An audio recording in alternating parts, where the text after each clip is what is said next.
Looking for magic cards? At flipsidegaming.com you can now use the promo code LVD to get a 10% discount on orders over $10 while supporting the channel at the same time. Hello and welcome to another Magic Arena gameplay video. Today we're taking a look at the Primal Fury starter deck. First off, we'll take a look at the deck list and play a game with the deck without making any changes to it out of the box. And then afterwards I'll show you how I would personally upgrade the deck, and we'll go over those gradual changes. And then afterwards we'll play some games with the fully upgraded deck so we get a better feel for it. So let's take a look at Primal Fury, a red-green ramp deck that's looking to buy some time using cheap red removal spells, and then use green cards to help us accelerate and get to our more expensive cards, which include cards like Black Worm and cards like Carnage Tyrant. So let's take a look at the entire list. At 1 mana we have 3 copies of Shock as a cheap removal spell, and 3 copies of Llanowar Elves, which helps us accelerate out our more expensive spells. We've got 3 copies of Lightning Strike at 2 mana as more removal, 2 copies of Raptor Hatchling, which is a nice blocker since with Enrage it lets us make a 3/3 Dino token with Trample. We've got 2 Druid of the Cowl as another mana elf. Then at 3 mana we've got 2 copies of Frenzied Raptor, which is a 4-powered creature, which helps out with our next card, Colossal Majesty, which is an enchantment that cares about having creatures with power 4 or greater, so we get to draw extra cards. We've got 3 copies of Elvish Rejuvenator as another ramp card, as well as 3 copies of Draconic Disciple, which also helps us ramp, but in the late game also turns into a win condition, since with 7 mana and tapping the Disciple we can sacrifice it and make a 5/5 dragon token with flying. Then at 4 mana we have 1 Needletooth Raptor dealing 5 damage with Enrage. We've got a Goreclaw, which can also help us ramp into our more expensive creatures, and also gives them +1/+1 and trample if he attacks. We've got 2 copies of Knight of the Stampede as another way to accelerate our more expensive Dinosaur spells. Then at 5 mana we have 2 copies of Charging Monstrosaur, 5 mana for a 5/5 Dino with trample and haste, so great stats. 2 copies of Charging Tuscaudon, 5 mana for a 4/4 creature with trample, and if it would deal combat damage to a player, it deals double that damage instead. We've got at 6 mana 1 Etali Primal Storm, which can be a nice card advantage engine when she attacks. We've got a Carnage Tyrant as another nice threat against the more controlling decks, having hexproof and not being able to get countered. 7/6 with trample as well. We've got a Silverclad Ferocidance at 7 mana with Enrage, making the opponent sacrifice a permanent. And then at 7 mana we also have a Black Worm, which is a 7/7 with trample, gains 7 life when it enters the battlefield, and when it dies it also draws a card, so great curve topper. And then we also have a 1 of Banefire, which is a nice removal spell that can double up as a finisher to just deal a ton of damage to the opponent right away. And then our mana base, we've got 9 Mountains, 10 Forests, 1 Rootbound Crag, and 4 copies of Timber Gorge. So that's the deck. Now let's jump into a game and see how the deck does. Alright, we're on the play, and how about this hand? This hand's not very good since we're missing kind of the late game creatures. We do have some removal to stay alive early and a Knight of the Stampede as an okay blocker early. So it's not an exciting hand, but I think I'll still keep and then just hope to draw into one of our more expensive creatures.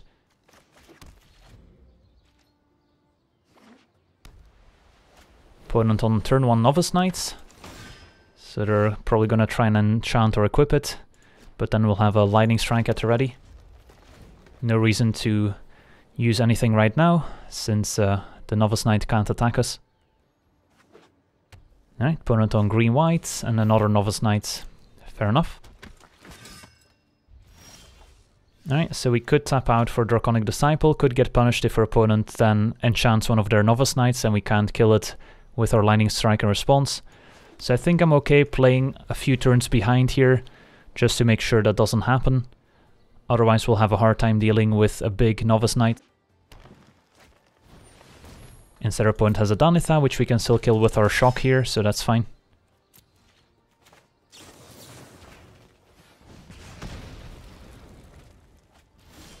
So I'm still gonna hold on to our Lightning Strike here. And the next turn we can play Disciple and still keep up a Lightning Strike. So our opponent tries on Sarah's Wings on Novice Knight. It's not gonna work.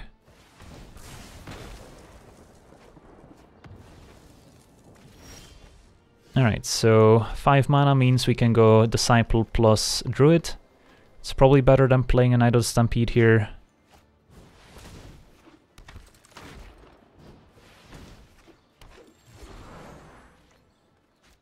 And it's going to be an Oaken form, so they had a second aura here. Yeah, that's gonna hurt.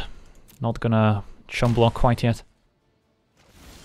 So how much mana do we have? Charging Monstrosaur was definitely a good draw. So do we have enough mana to potentially Banefire and kill the Novice Knight? I guess we do, so that could be a potential play here.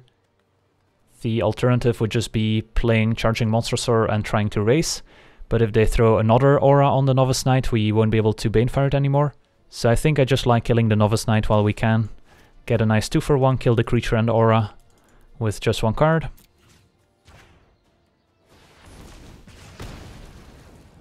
And then next turn we'll be able to play the Monstrosaur. We might even be able to play the Knight of the Stampede and then follow it up with a Monstrosaur, thanks to the discount from the Knight of the Stampede. Double Daybreak Chaplain, 1/3 lifelink is fine. Etali is a nice pickup too. So a lot of options.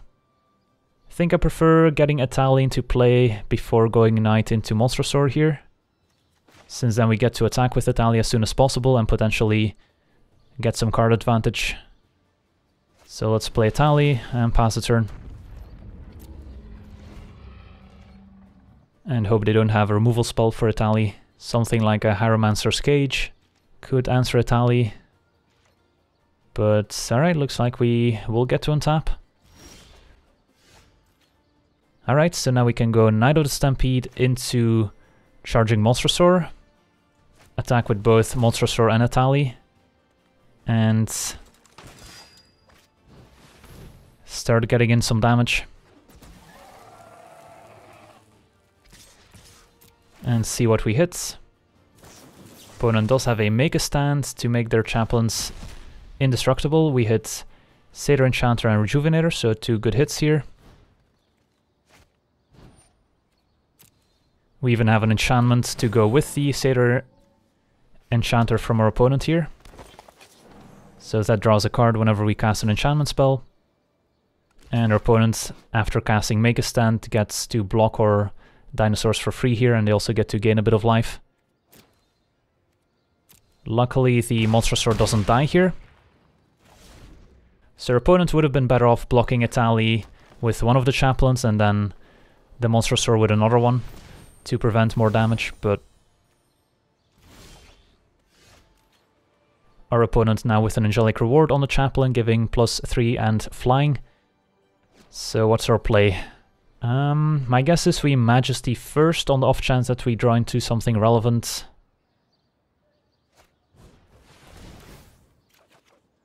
Alright, a Raptor's not bad, costing only 1 mana. So we could have potentially tapped our mana a bit better here, since now we have 2 red spells in hand and only 1 red land up, but we can still use the Disciple to make red mana, so that's okay.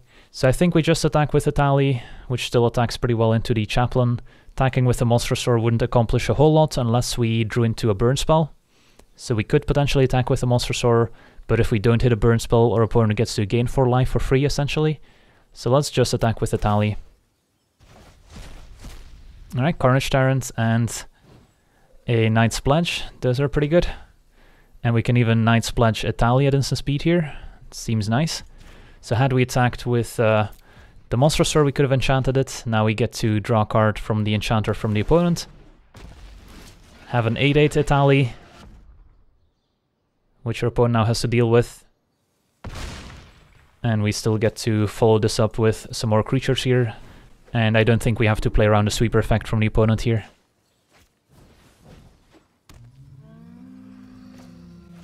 Alright, well, we've got a pretty impressive board state, mostly thanks to Etali.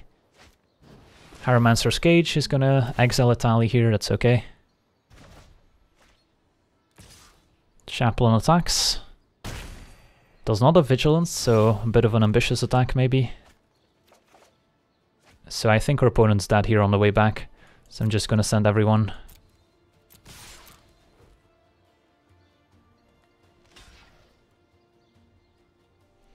Trample over.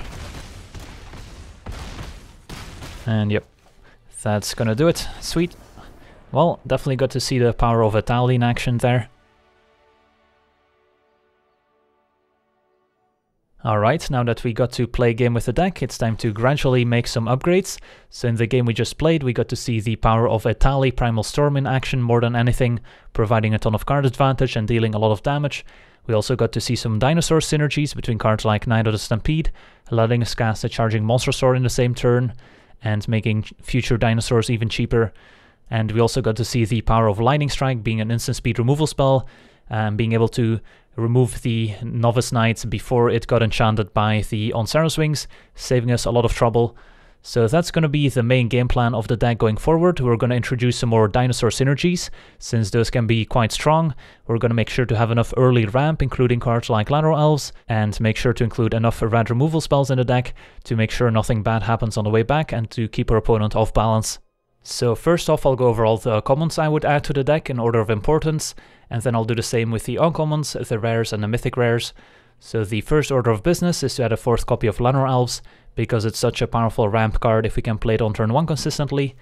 And then another nice addition for the deck is a 1-mana sorcery called Commune with Dinosaurs, which lets us take a look at the top 5 cards of our library. We can reveal a dinosaur or land card from among those and put it into our hand. So Commune with Dinosaurs is great because it lets us cheat on a number of lands we can play in the deck, since in the early game we can use Commune with Dinosaurs to look for lands if we need those, and then in the late game, instead of being a land, Commune with Dinosaurs could potentially turn into a powerful dinosaur. So we definitely want all 4 copies of Commune. And right away we can start making some cuts. So because we added 4 communes, we can get away with cutting 2 lands. And whenever I'm playing a deck with Llanowar Elves, I like having at least 11 untapped green sources. And right now in the deck we only have 10 untapped green sources, so we want to add an 11th, and then we can cut some mountains. So we'll have a bit less red mana, but we still have 22 lands, which is just about right, and the Commune with Dinosaurs can potentially also help us find red mana more consistently. And then we need to make 3 more cuts, and one of the cards I don't mind cutting is the Elvish Rejuvenator, just because our deck already has plenty of ramp, between the extra copy of Llanowar Elves we've added, between the 2 Druid of the Cowl, and the 3 Draconic Disciple, which at least has some late game utility, being able to turn into a dragon.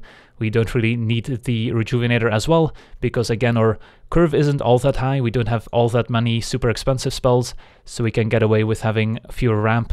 So Rejuvenator can go.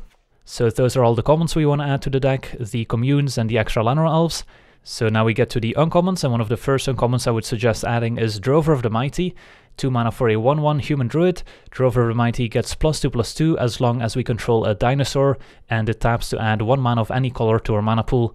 So not only does it help us ramp in the early game, but in the late game, if we have a dinosaur in play, it actually becomes a relevant threat. Being a 3/3 for 2 mana is not bad. So I do like adding 4 copies of Drover to the deck. And by adding Drover, we can again cut some of the other mana creatures, like Druid of the Cowl can go. And then I also don't mind shaving some copies of Draconic Disciple. It's not a dinosaur, so it doesn't have synergy with our Drover and our Commune that we just introduced. And again, we're going to try and lower the curve of the deck a little bit. We also cut 2 lands, so getting to the 7 mana ability is not going to come up as often, so we're fine cutting 2 Disciples. Then the next uncommon we want to add to the deck is Thrashing Brontodon, 3 mana for a 3/4 dinosaur, and for 1 mana we can sacrifice a Brontodon to destroy an artifact or enchantment, so just a great size for 3 mana, and also has a relevant ability that can come up. So we do like adding the full 4 copies of Brontodon to the deck, adding a nice powerful dinosaur that we can find with our Commune, and to enable our Drover of the Mighty. And by adding the Brontodons we can get rid of the last copy of Draconic Disciple.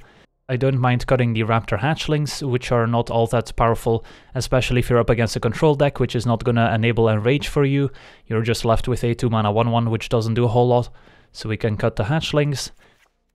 And after introducing Thrashing Brontodon to the deck, we can also look to add Savage Stomp to the deck, which is a 3 mana sorcery that costs 2 generic mana less to cast if it targets a dinosaur we control, making it only cost a single green mana, and then we get to put a +1/+1 counter on a creature we control, and that creature will fight an opposing creature, meaning that those 2 creatures will deal damage to each other equal to their power. And because we are playing all these big dinosaurs, and we even get to put a +1/+1 counter on the creature we're going to fight with, we're very likely to win the fight. And also because, of course, we just introduced a 3 mana 3/4, which is pretty good at fighting stuff. Adding the Savage Stomp afterwards makes sense. So we can add all 4 copies of Savage Stomp. which can turn into a very powerful 1-mana removal spell if we have a dinosaur in play, and it also works very nicely with any enrage synergies that we might have in the deck. So with the addition of Savage Stomp, we want to make sure to have as many dinosaurs in the deck as possible, so any non-dinosaur that's not worth it has to go. So the 2 copies of Night of the Stampede can go. And then I'm also going to shave some of the more expensive cards in the deck, so even though Pelakka Wurm is a great card, it doesn't fit the final game plan of our deck all that well, since we're more trying to be a mid-range dinosaur deck that tries to cast its 4 and 5 mana dinosaurs 1 turn ahead of schedule, so getting to 7 mana for Pelakka Wurm is going to be tricky, so that one can go. And even though Silverclad Ferocidons has great synergy with Savage Stomp, it's yet another 7-drop, which we won't reliably get to, so I don't mind cutting it here. And now we can probably cut our Goreclaw, because we've got some of the 7-mana creatures in our deck, so the first ability is not going to be as relevant. And even though Goreclaw plays well with some of our 5-mana dinosaurs we see here, it is still a non-dinosaur, so it doesn't have any synergy with our Savage Stomp, and we can't find it with our Commune with dinosaurs, and it also doesn't enable our Drover of the Mighty, so it has enough things going against it that I don't mind cutting it here. So now we're back to 60 cards, time to add the last few uncommons to the deck before we move on to the rares. So we can easily add a 4th copy of Lightning Strike to make our removal a bit better. And another removal spell I've been pretty happy with is Lava Coil, which can answer recursive creatures, and just dealing 4 damage for 2 mana is a pretty good deal. So we can add 2 copies of Lava Coil, so by adding Lava Coils and Lightning Strike we can cut the shocks, which are less impactful. So now that we have added all the uncommons to the deck, it's time to introduce the rares one by one. So the most important rare by far is going to be Regisaur Alpha, 5 mana for a 4/4 dinosaur that says other dinosaurs we control have haste, and when Regisaur Alpha enters the battlefield, we get to make a 3/3 dinosaur token with trample, which of course will also get haste thanks to Regisaur Alpha. So just a great addition to the deck that adds a lot of power and toughness, and just a great mid-range threat we're looking for that we can potentially play on turn 3 or 4 thanks to ramp cards, and apply a ton of pressure right away. Works great with our Savage Stomp as well. So Regisaur Alpha is the first rare we want to add. And we can cut some of the weaker 5-drops in the deck. So the Charging Tuskodon is probably our weakest 5-drop at this point, so that one can go. And I do like Charging Monstrosaur quite a bit, but Regisaur Alpha is usually an upgrade over Charging Monstrosaur, so I don't mind cutting the Charging Monstrosaur here just to make sure that our curve still looks reasonable. And then the next rare we want to add to the deck is Ripjaw Raptor, 4 mana for a 4/5 dinosaur with enrage that says whenever Ripjaw Raptor is dealt damage, draw a card, so works very well with our Savage Stomp, since of course if we fight with one of our dinosaurs it will enable enrage, so we get to draw a card with the Ripjaw Raptor, and a 4/5 after we put a +1/+1 counter on it will likely be able to fight with pretty much anything, so we definitely want our 4 Ripjaw Raptors here. And by adding a little bit of card draw with Ripjaw Raptor, we don't really need the Colossal Majesty package as much, so that one can go. And Frenzied Raptor can go as well, since it's pretty weak and was mainly in the deck to keep enabling Colossal Majesty. So that one can go as well, so we're back down to 60 cards. So now it's time to make the last few additions.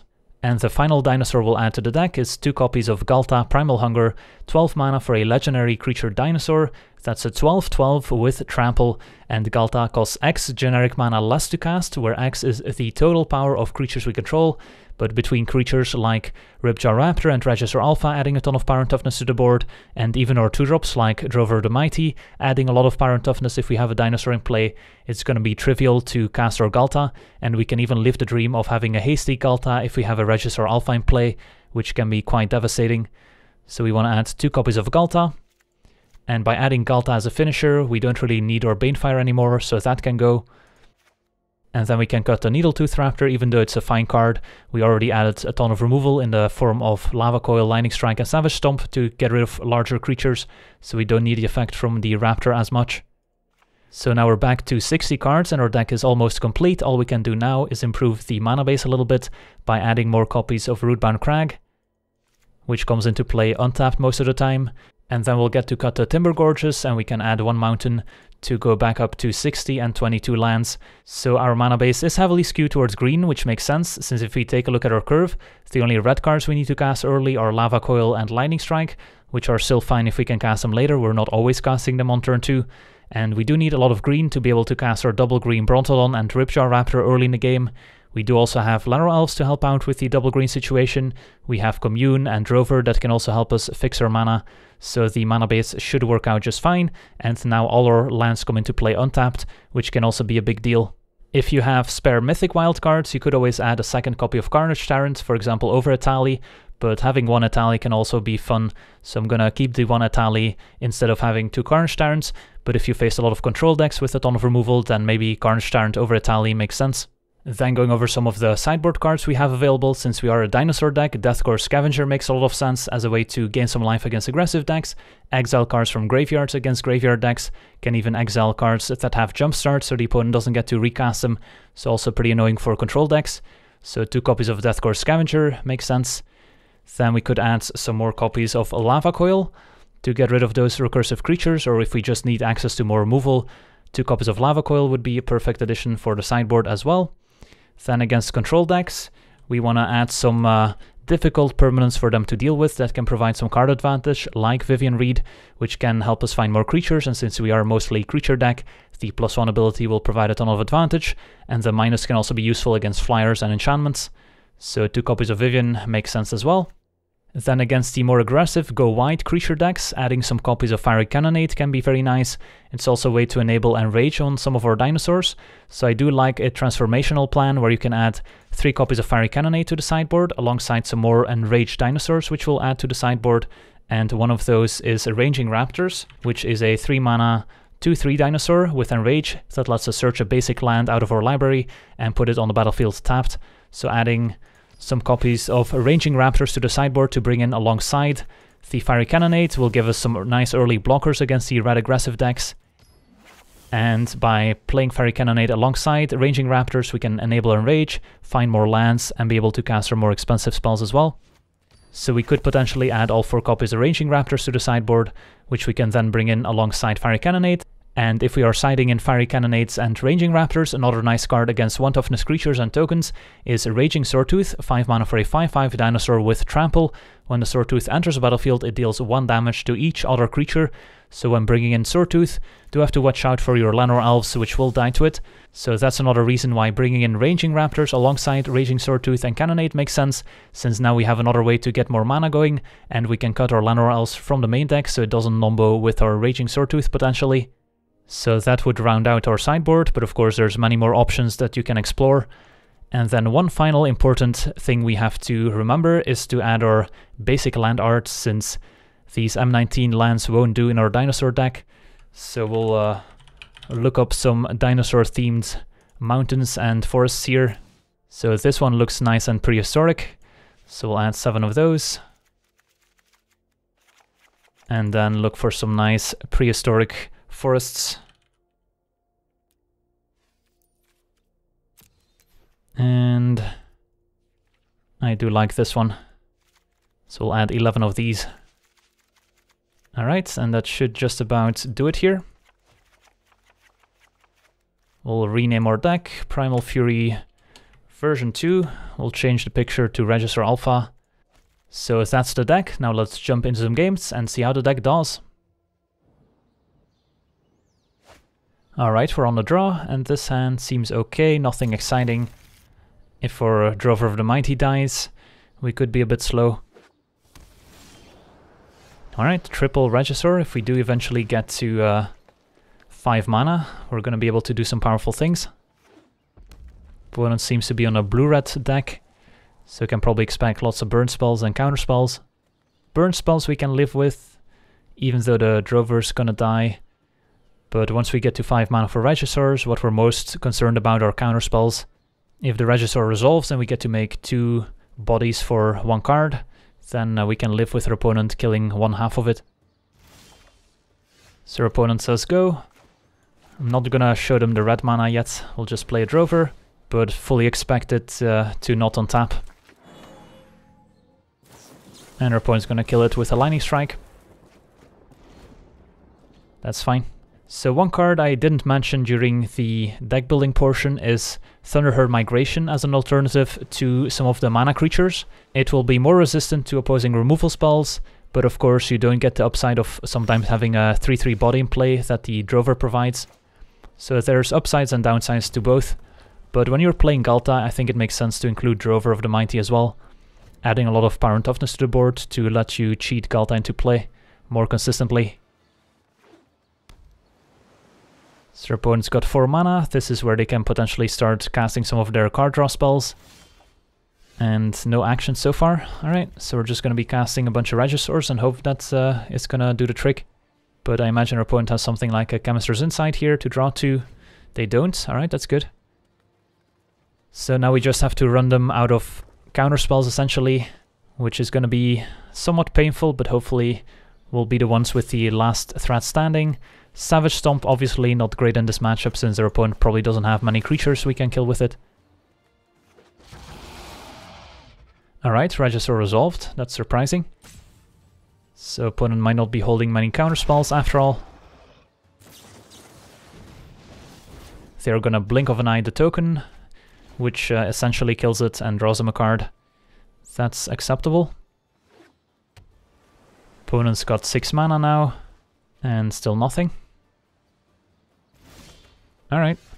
I am gonna cast the Regisaur Alpha pre-combat here, since if it resolves, of course, everything will have haste.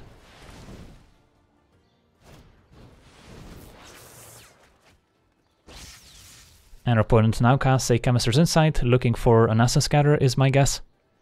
Did they find it? They didn't. Alright, well we get to smash for 11 here, which is gonna kill the opponent pretty quickly.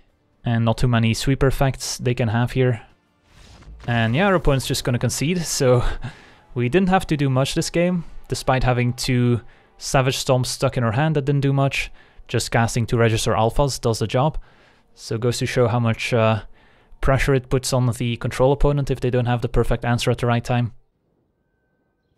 Alright, we're on the draw, and this hand looks pretty good. Especially for Llanowar Elves survives, we get to play turn 3 Ripjaw, turn 4 Regisaur Alpha. Opponent has their own turn 1 Llanowar Elves. Next turn we can also Lightning Strike their Llanowar Elves, or we could even Savage Stomp using our Llanowar Elves. Paying the 3 mana. And a Steelleaf Champion. Yeah, Steelleaf is annoying. But now what we get to do is just play a Drover the Mighty, which next turn lets us go Ripjaw into Savage Stomp, which can take out the opposing Steelleaf Champion. So we might still be fine here, depending on what they do. Beast Whisper. Yeah, Beast Whisper probably has to die. Alright, so I've got an interesting sequence here. So we could go Ripjaw and then Savage Stomp the Beast Whisper to prevent our opponent from drawing too many cards. But of course then we don't have a clean answer to the Steelleaf Champion. I mean, I guess the Ripjaw Raptor would just be a 5/6, so it can just block the Steelleaf Champion, which is fine. But yeah, it would line up better if we could Lightning Strike the Beast Whisper and then Savage Stomp the Champion. But my guess is we still go Ripjaw, Savage Stomp here. Alternative would be just using Lightning Strike on Beast Whisper, but then we're taking 5. I don't love that. So yeah, let's just play our Ripjaw. And then Savage Stomp the Beast Whisper here. And draw a card.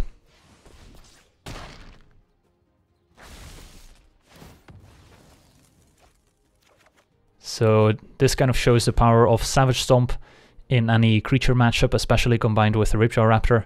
So now the Steelleaf can no longer attack. Still have a Regisaur waiting in the wings. If our opponent plays something like a Nullhide Ferox, then things get interesting. And it's going to be a Crawl Harpooner instead, that's fine.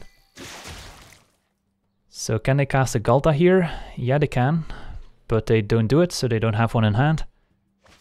No, never mind, second main Ghalta. Maybe our opponent didn't realize they could cast it. Yeah, that's unfortunate. Harpooner into Ghalta is a pretty good play pattern here. And now we're facing a 12/12 Ghalta, which does kind of beat our board right now. I mean, I guess we just cast the Regisaur, which puts the most power and toughness into play. Alternative would be playing a Ripjaw, which doesn't do as much. Although I guess if we play Ripjaw, we can also Lightning Strike. So what does the board look like if we do that? If we go Ripjaw, we can even block with Drover and Llanowar Elves and still Lightning Strike. And let's say our opponent attacks with just Ghalta. We could double block with our Ripjaws, plus a Lightning Strike, which is exactly 12. And we don't take too much trample damage. Yeah, that might actually be better here. And then if our opponent kills both raptors, we get to draw 2 cards. Which is still reasonable. Alright, they're attacking with the Steel Leaf Champion as well. So now I think I'm okay taking 12 from Ghalta, just to be able to kill a Steel Leaf Champion for free. And the Harpooner as well. And I don't think we play around any pump spell here. So we'll just block like this. We get to draw 2 cards, 12 down to 3. And then next turn we're in pretty good shape to answer Ghalta.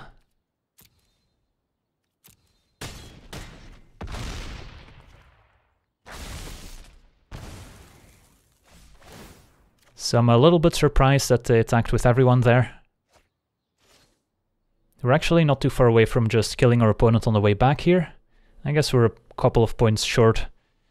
If we Lightning Strike the Llanowar Elves, play a Regisaur, then we have 9 plus 4 is 13 plus 3 is 16, so not quite. So do we Lightning Strike here? I don't think we do. Alright, another Drover. Probably want to Regisaur Alpha. And then I think we attack with everyone except the Ripjaw Raptors and the Regisaur here. Since we do want to get in some damage. Because now if our opponent doesn't attack with Ghalta, there's going to be a board stall for a while. And if we can get the opponent a little bit lower, it's going to be easier to go wide and kill them in one big attack. And yeah, our opponent just packs it in, so they couldn't back up Ghalta with anything else. We were going to draw some extra cards with the Ripjaws if they did. And yeah, we just managed to put up more power and toughness on the board after efficiently dealing with the Beast Whisperer thanks to our Savage Stomp. Sweet, on to the next one. Alright, we're on the draw, and this hand seems fine. One of the 2 communes can definitely find us a land, and then we'll see if we need to find a land with the second one or not. So let's just grab a mountain. Turn 2 we have access to Lightning Strike or Drover. And looks like we're up against some sort of Golgari deck. Just play Drover for now. And then next turn we can Commune plus Lightning Strike. Jadelight Ranger, sure. Finds them 2 lands. And another Lightning Strike. So let's lead with Commune, see what we can find here. Alright, I don't think we want a second Regisaur over a land here. So let's just grab a mountain.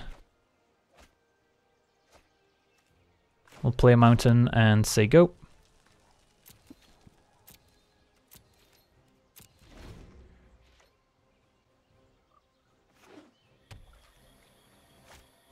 And another Jadelight Ranger, sure. Hopefully this one becomes a 4-3 so we can kill it with Lightning Strike and not feel too bad about it.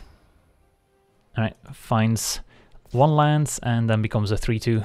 So that one I'm okay killing with our Lightning Strike. I'm gonna take 2 from the first Ranger.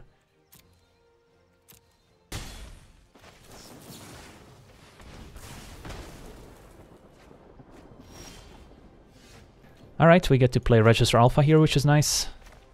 And we're not too far from playing a Ghalta with haste. We'll be able to do it next turn. If our Regisaur survives, that is. Although a Chupacabra might be incoming. Yep. Alright, so no hasty Ghalta.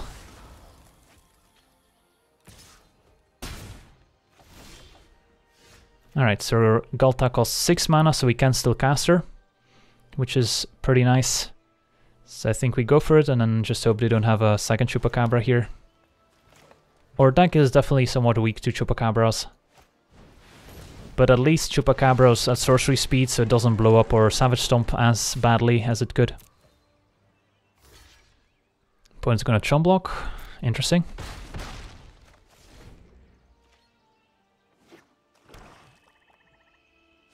And they contempt. Alright, so opponent had 2 nice answers to our large dinos.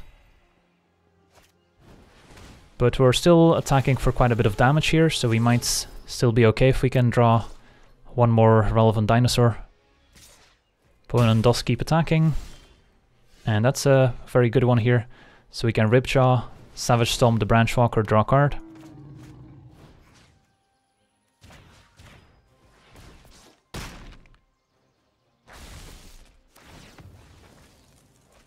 And at some point they're gonna run out of Chupacabras, so we could Savage Stomp again. I think we'll save the Savage Stomp here and just attack for 6. Opponent down to 12. And it's gonna be a Fine Broker, getting back Chupacabra, which explains why they chum blocked with it earlier. Alright, let's try and get as much value from the Raptor as possible here. Another Ranger. And a Carnage Tyrant. That's a scary one, since that's big enough to block our Raptor. Can just attack with everyone, but then the Fine Broker has good blocks on our 3-3, so we probably want to Savage Stomp beforehand. See what we can find.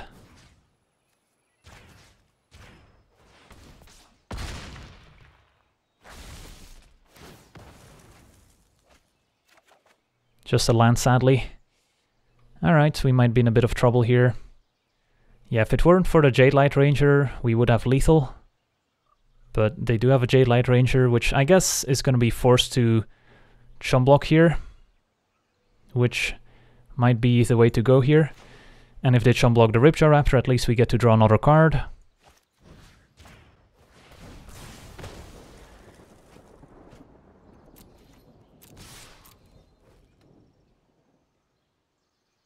So yeah, that happens. Opponent takes 6, down to 6. We draw a card and hope to find some more action. Alright, another Savage Stomp is not terrible, but we'll see what happens here. If our opponent just jams Carnage Tyrant, it would be that, so they're forced to play Chupacabra. Kills a Raptor, and they can add another Branchwalker to the board. So Savage Stomp is actually pretty decent here. It's gonna put the opponent in chum block mode yet again. Oof, they had another Branchwalker. Yeah, that makes a big difference. And their last card is a Carnage Tyrant. So now what's our play? We can Savage Stomp with our token on Chupacabra. We'll have a 4-4 Trampler attacking with 2 damage marked on it. And a 3-3, so that's a total of 7 damage. Trading for the Trampler is not good enough, since then they're dead, so they're also gonna throw a Branchwalker in front of the Drover, but then everything trades, since of course a Dinosaur dies, we lose the Dinosaur for the Drover, which will be a 1-1 with 2 damage on it, so everything dies. And our opponent's left with a Carnage Tyrant, which is hard to beat. So I don't actually think we go for it here.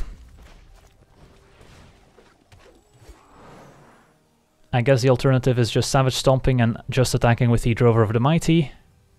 That might be reasonable.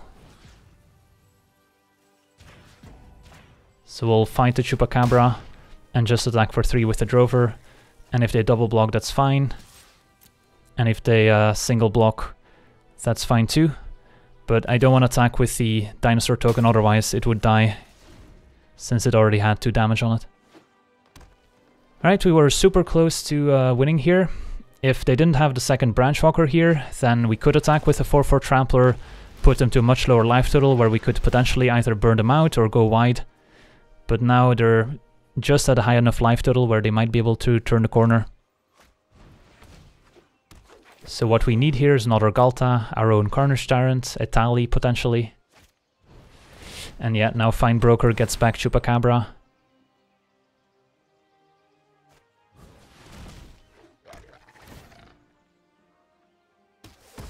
But yeah, we were very close to winning the game. And our opponent had a pretty decent draw too, with multiple Chupacabras and other removal spells. So still pretty impressive that we got this far against what I think is a pretty bad matchup for us. All the copies of Savage Stomp definitely helped. Those were the main reason we were still in the game.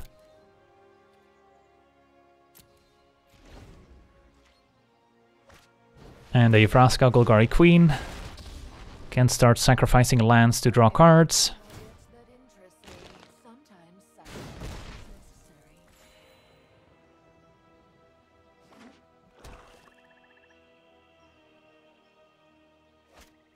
And a trophy on the Ripjaw Raptor. This would also be a matchup where having the second Carnage Tyrant would come in handy, since it has hexproof, so it doesn't die to all the Chupacabras and other removal spells they have. So I don't think there's a way we can survive here. So GG's.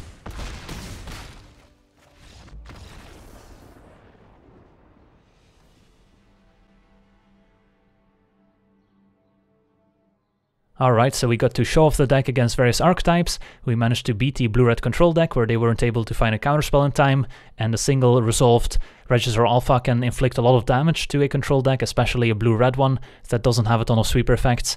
Then we managed to beat the mono-green Stompy deck where we got some nice exchanges with our Ripjaw Raptor drawing us a bunch of cards, and just were able to put up enough power and toughness to beat Ghalta. And then we lost to the Golgari midrange deck, which I think is a pretty bad matchup, given the presence of all their removal spells that can deal with our creatures nicely. But we were still pretty close to winning that game just by having some nice exchanges with Savage Stomp in particular. So that's gonna do it for this upgrade guide. Feel free to let me know in the comments which deck you want to see upgraded next. But for now, I want to thank you for watching, I hope you enjoyed, and as always, have a nice day. I also want to thank all my patrons for being part of the channel, and you can become a patron yourself today and decide the topic of future videos over at patreon.com/LegenVD.